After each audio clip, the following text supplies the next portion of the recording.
Someone's mother, father, sister, brother, someone's cousin they haven't seen since last Christmas. That lady with the freckles who serves you coffee every morning. Everyone's smiling, yet something is hiding in plain sight.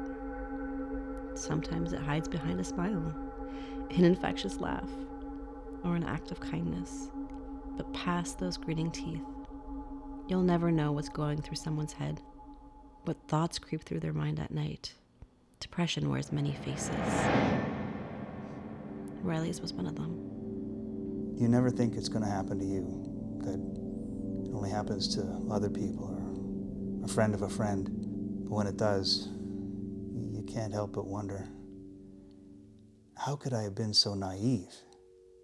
Of course it could have happened to me. These kinds of things happen to people all the time. And sometimes it's not even a matter of who it's going to happen to, but when.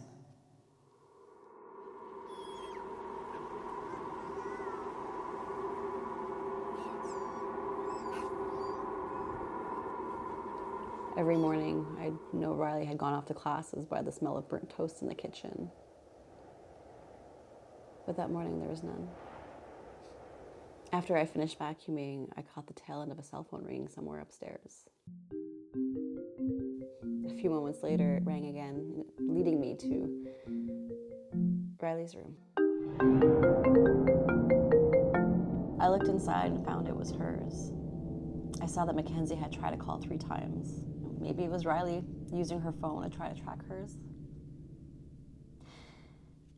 Before I let it go to voicemail, I picked it up. When I called for the upteenth time, Riley's mom picked up. She said that Riley had left her phone behind. And then she asked if I was with her. I was going to ask the same thing. While we were on the phone, I spotted Riley's backpack still by her bedside. It dawned on me to check the main closet. Her shoes were still there. She could have taken another pair out. She had a new pair every time I saw her.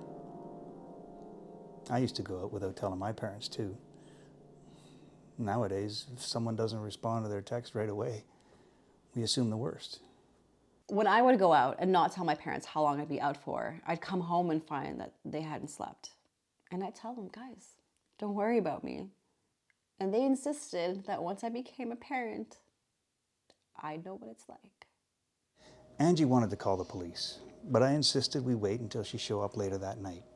She could have gone to a movie and not had reception. I mean, how bad would it look if we started this whole rally and then we find out that she was just over at a friend's place all night playing video games? John was right not to jump to any conclusions at that moment, but nightfall came, and there was still no Riley. So I made the call. 911, what's your emergency? I need to file a missing persons report. Okay, and for whom? My daughter, What's her name? Riley Madison, How old is Riley? 22, When did you last see or hear from her? last night. Okay, what were the last words exchanged?